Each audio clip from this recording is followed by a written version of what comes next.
भाई साहब copy paste करने में आदिपुरुष वालों को 600 करोड़ लग गए। और इतना ही नहीं, कुछ सीन तो इन्होंने शायद शूट भी नहीं किए, सीधा एडिट करके मूवी के अंदर सेट कर दिए। इन्होंने कोई नहीं छोड़ा, Marvel, DC, game of thrones सबसे कॉपी किया, बिल्कुल छाप दिया। जिसमें से अगर मैं तुम्हें बताऊं तो एक सीन जब आता है जब मूवी के अंदर फाइनल बैटल चल रहा होता है, जिसमें सारे कैरेक्टर्स असेंबल हो रहे होते हैं, वो तो भाई एकदम कॉपी किया हुआ है एक एपिक सीन से, जो कि है मार्वल की द एवेंजर्स। नेक्स्ट सीन वो है जहाँ पे वो रावण मूवी की स्टार्टिंग में ही तपस्या करके ब्रह्मा जी को बुलाता है। उस सीन में रावण का जो लुक है उसे मैं कॉपी तो नहीं कहूंगा, लेकिन हाँ पूरा का पूरा फुल्ली इंस्पायर्ड है गेम ऑफ थ्रोन्स के किट हैरिंगटन से। जिस रावण के बारे में लोग सदियों से सुनते हुए आ रहे हैं, उस रावण को दशहरा पे फूकते हुए आ रहे हैं। आदिपुरुष वालों को फिर भी रावण का लुक इंडिया के अंदर से समझ ही नहीं आया, उन्हें गेम ऑफ थ्रोन्स तक जाना पड़ा। मतलब यार हद है। नेक्स्ट सीन वो है जब श्री राम लंका जाने के लिए समंदर देव से रास्ता मांग रहे होते हैं, पर वो रास्ता नहीं देते। पर जब श्री राम अपना धनुष बाहर निकाल लेते हैं तो समंदर देव प्रकट होते हैं। तो जो समंदर देव का अपीयरेंस होने वाला जो सीन है ना, वो पूरा का पूरा कॉपी है नार्निया 2 से। इससे पहले तुम्हें याद है मूवी की शुरुआत में एक सीन आता है जहाँ पर श्री राम पानी के अंदर ध्यान साधना कर रहे होते हैं। तो जब आदिपुरुष का टीजर आया था तो उसी टाइम से लोग इस सीन को कॉपी बताने लगे थे क्रिस हेम्सवर्थ की मूवी एक्सट्रैक्शन से। वैसे यहाँ देखने में तो काफी ज्यादा सिमिलर लग रहा है इस सीन से, बट मुझे पर्सनली ये वाला सीन सैरा नरसिम्हा रेड्डी मूवी के इस सीन से कॉपी लग रहा है। वैसे कुछ लोगों का कहना ये भी था कि ये सीन एक्वामैन से कॉपी किया है। उसी के जस्ट बाद उस सीन में हवा में उड़ने वाले कुछ राक्षस आते हैं, जिन्हें लोग 2004 में आई हैरी पॉटर के इस सीन से कॉपी बता रहे हैं। मगर जब तुम इस सीन में गौर दोगे तो ये सीन 2022 में आई मार्वल की movie doctor strange multiverse of madness से कॉपी लग रहा है, जिसमें जब डॉक्टर स्ट्रेंज अपना मरा हुआ वेरिएंट जिंदा करता है तो उसमें कुछ ऐसे ही उड़ने वाले घोस्ट आ जाते हैं, जो कि बिल्कुल सेम होते हैं आदिपुरुष के उन राक्षसों से। नेक्स्ट सीन जब है जब लक्ष्मण जी अपना तीर मारते हैं इंद्रजीत द फ्लैश में, तो वो वाला सीन बिल्कुल उठाया हुआ है मार्वल की एज ऑफ अल्ट्रॉन से, जहाँ हॉकाय वर्सेस क्विकसिल्वर हो रहा होता है। इसके अलावा वो मूवी का सबसे कंट्रोवर्शियल डायलॉग वो भी कॉपीड है एक इस्कॉन के गुरु से, जिनका नाम है अमोघ लीला प्रभु। लेकिन अच्छा होता कॉपी किया होता, इन्होंने तो कॉपी किया, मॉडिफाई कर दिया। उन्होंने सिर्फ बोला था कपड़ा किसका रावण का, घी किसका रावण का, आग किसकी रावण की, जली किसकी रावण की। देखो सुनो। अच्छा,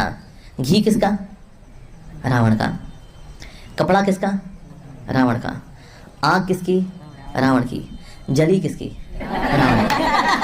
बस ये था डायलॉग। लेकिन उन छपरी राइटरों को पता नहीं क्या हुआ, उन्होंने सोचा हनुमान जी को गली का गुंडा बना दो और बाप घुसा दो। मतलब यार कुछ तो शर्म कर लेते। नेक्स्ट है वो चमगादड़, जो कि ना तो पुष्पक विमान है ना ही ड्रैगन है, पता नहीं क्या ही बना दिया बेसहुर सा, पर फिर भी कॉपी है गेम ऑफ थ्रोन्स के ड्रैगन से। अबे कॉपी करना था तो अच्छे स्किल पे करते ना, ये क्या माल फूंक के कॉपी किया है। अगला वो देखा ही होगा जब रावण एंट्री मारता है, अपने वेपन समन करता है, तो वो भी कॉपी है मार्वल के कैरेक्टर थॉर से। कभी लगता है एवेंजर्स एंड गेम वाला थॉर है और कभी लगता है एवेंजर्स इन्फिनिटी वॉर वाला थॉर है जिसने वकांडा में एंट्री मारी थी। और हाँ, जब रावण एंट्री मार के अपने वेपन से अटैक कर रहा होता है तो वो भी कॉपी है थॉर मूवी से, जहाँ थॉर के पापा ओडिन की स्टोरी दिखाई जा रही होती है। तो जब ऐसे ही सेम अटैक ओडिन करता है अपने गंगनीर वेपन से जायंट फ्रॉस्ट के ऊपर, या फिर मैं कहूँ Ant Man and the Wasp Quantumania movie से, जहाँ पर कैंग सेम ऐसे ही अटैक करता है। इसके बाद अगला कॉपी किया गया है रावण की सेना को, वो भी एक नहीं 2 मूवी से, या मैं कहूँ सीरीज से। कुछ पार्ट कॉपी किए गेम ऑफ थ्रोन्स के नाइट किंग की सेना से, और कुछ पार्ट कॉपी किए गए हॉबिट के विलन एजॉक से। मुझे पर्सनली रावण की सेना एजॉक की कॉपी ज्यादा लग रही थी। अरे ये तो बस सीन ही कॉपी थे। मैं ऑनलाइन मोड से पढ़े हुए इन वीएफएक्स आर्टिस्ट का स्कैम दिखाता हूँ। देखो इस फ्रेम में गौर देना है ना, पहले इस कैरेक्टर को देखो और अब इस दूसरे कैरेक्टर को देखो। अब इस पहले वाले कैरेक्टर का क्लोन तुम्हें इसके और पास दिख जाएगा और दूसरे वाले कैरेक्टर के क्लोन भी तुम्हें इसके और पास दिख जाएंगे। देख लो भाई, इस काम को करने में 600 करोड़ फूके हैं। कंट्रोल C दबा के कंट्रोल V दबाने में 600 करोड़ लग जाते हैं। भाई यार बहुत महंगी पढ़ाई होगी आजकल की। इसके अलावा प्रवास ने खुद को ही कॉपी कर मारा। स्टार्टिंग में ही जब प्रवास उस पानी से निकलकर उन राक्षसों पे तीर चलाता है तो वो बिल्कुल कॉपी था बाहुबली के इस सीन से। हाँ याद आया, एक और सीन है जहाँ पर प्रवास पेड़ के ऊपर कूद के जा रहा होता है, वो भी बिल्कुल कॉपी है बाहुबली के इस सीन से। मुझे तो लग रहा है इन्हें शूटिंग भी नहीं की है, इधर उधर से सीन उठाए और एडिट कर दिए बस। यार ऐसे थोड़ी ना होता है, क्योंकि एक और सीन है जहाँ पर प्रवास पेड़ के ऊपर चढ़ रहा होता है आदिपुरुष मूवी के अंदर, वो भी बिल्कुल सेम था बाहुबली के इस सीन से। मूवी में हर चीज तो कॉपी थी ही थी, पोस्टर भी कॉपी कर लिया। भाई ये आदिपुरुष वाला भी पोस्टर कॉपी किया हुआ है वानर सेना नाम के स्टूडियो से। उस पोस्टर में पोस्ट से लेके धनुष तक सब कॉपी किया हुआ था। अगला सीन में कॉपी नहीं कहूंगा, पर आदिपुरुष की टीम ने कोई कसर भी नहीं छोड़ी कॉपी करने में। जब हनुमान जी फ्लाई करके सीता माता के पास जा रहे होते हैं पानी के ऊपर से, तो वो पूरा का पूरा सुपरमैन के इस सीन से इंस्पायर्ड है, या फिर कहूँ कॉपी है। इस सब के अलावा श्री राम का गेटअप भी उठाया हुआ है। जब तुम श्री राम के कंधे पर ये चीज लगी देखोगे तो ये चीज तुम्हें बिल्कुल कॉपी लगेगी स्पार्टस से। 600 करोड़ में ये क्रिएटिविटी दिखाई है कॉपी पेस्ट की। फिर जब वो रावण निकल के आता है फाइट के लिए, तो वो तो बिल्कुल ऐसा लगता है कि बिल्कुल छाप के एडिट कर दिया हो मार्वल की की मूवी थॉर रैग्नारॉक से, जहाँ पर वो हेला आ रही होती है तो तुम्हें एसगार्ड और रावण की लंका बिल्कुल सेम दिखेगी। फिर वो सीन जहाँ पर बाली एंट्री लेता है, वो सीन कुछ इंस्पायर्ड है टेम्पल रन गेम से और बाकी का बाकी पूरा कॉपी किया हुआ है जंगल बुक से। वही जंगल बुक जिसमें मोगली ने चड्डी पहन के फूल खिलाया था। और हाँ, वो बाली की एंट्री भी आयरन मैन 3 से उठाई हुई है। फिर वो मूवी की वानर सेना, वो तो 2 मूवीज से कॉपी की गई है। एक तो प्लेनेट ऑफ एप से, जिसमें वानरों का पूरा लुक कॉपी किया गया है, और एक सीन है जो कि पूरा का पूरा एज इट इज उठा के छाप दिया है लेजेंड ऑफ टार्जन से। हाँ, थोड़े से इफेक्ट चेंज किए गए हैं जो कि कोई भी नॉर्मल एडिटर कर लेगा भाई अपने फोन से। नेक्स्ट वो था जब इंद्रजीत हनुमान जी की पूंछ में आग लगा के नीचे फेंक देता है तो हनुमान जी गिरते गिरते अचानक से फ्लाइट ले जाते हैं, जो कि बिल्कुल उठाया हुआ सीन है एवेंजर्स के आयरन मैन का। जब आयरन मैन एवेंजर्स टावर से गिर रहा होता है तो वो भी बिल्कुल सेम ऐसे ही फ्लाइट लेता है। मूवी में वो था ना मेघनाथ मतलब इंद्रजीत, वो तो इन्होंने फ्लैश और क्विकसिल्वर दोनों ही बना रखा है। उसके एक्शंस क्विकसिल्वर से कॉपी किए गए हैं तो उसका लुक फ्लैश से कॉपी किया गया है। इन्होंने सब कुछ कॉपी कर लिया, हर एक मूवी से, हर एक सीरीज से। बस एक चीज कॉपी नहीं करी, वो है रामायण की स्टोरी, जो कि बिल्कुल ही बदल के रख दी, बिल्कुल ही खत्म करके रख दी। अगर भाई तुम्हें कुछ कॉपी करना चाहिए थी तो वो थी रामायण। मैं सच बता रहा हूँ भाई, मैंने गौर दिया है हर एक लाइन, हर एक सीन पे। सारा का सारा बिल्कुल अपोजिट किया गया है और फील होता है कि जान के किया गया है क्या। जैसे श्री राम हमेशा खुश रहे हैं, इन्होंने गुस्से में ही दिखाए थे। सीता माता इतनी सीधी थी, इतनी पवित्र थी कि जिन एक्ट्रेस ने उनका रोल किया था उन्होंने आगे कोई भी ऐसी वैसी मूवीज नहीं की और हमेशा के लिए एक संस्कारी औरत बन के रही। लेकिन ये कृति सेनन अगले दिन ही बिकनी में घूमेगी और ये सीता बनी है। और डायलॉग्स देखो रावण से कैसे बोलती है, ये कैसा प्रेम है रावण, मुझे कोई ऐसी चीज दो जो कुछ दिन चले। मतलब सीरियसली ये सीता माता की लाइन है, सीरियसली भाई। मैंने कहा ना, सब कुछ अपोजिट बनाया गया है। राम सेतु की स्टोरी बिल्कुल बदल के रख दी, पुष्पक विमान की स्टोरी अलग कर दी। सबसे बुरा वो माता सबरी वाला लगा, वो कितने दिल को छू जाने वाली स्टोरी थी, इन्होंने उसको भी बदल के रख दिया। भाई इतने चेंजेस तो जब ही किए जाते हैं जब आपका मकसद कुछ और ही हो। रिसर्च करके स्क्रिप्ट लिखने में काफी समय लगा है, फिर उसको रिकॉर्ड किया, उसका थंबनेल बनाया, फिर फाइनली मोबाइल पर वीडियो को एडिट करके फिनिश किया। तो लाइक करना मत भूलना और कमेंट में जरूर बताना कि आदिपुरुष के मेकर्स ने ये सब जानबूझ के किए इतने चेंजेस या फिर उनसे गलती हुई है। ऐसी थ्योरीज और हिडन डिटेल्स पर वीडियो देख कर लेना। तब तक के लिए मिलते हैं अगली किसी वीडियो में। Ta ta bye bye.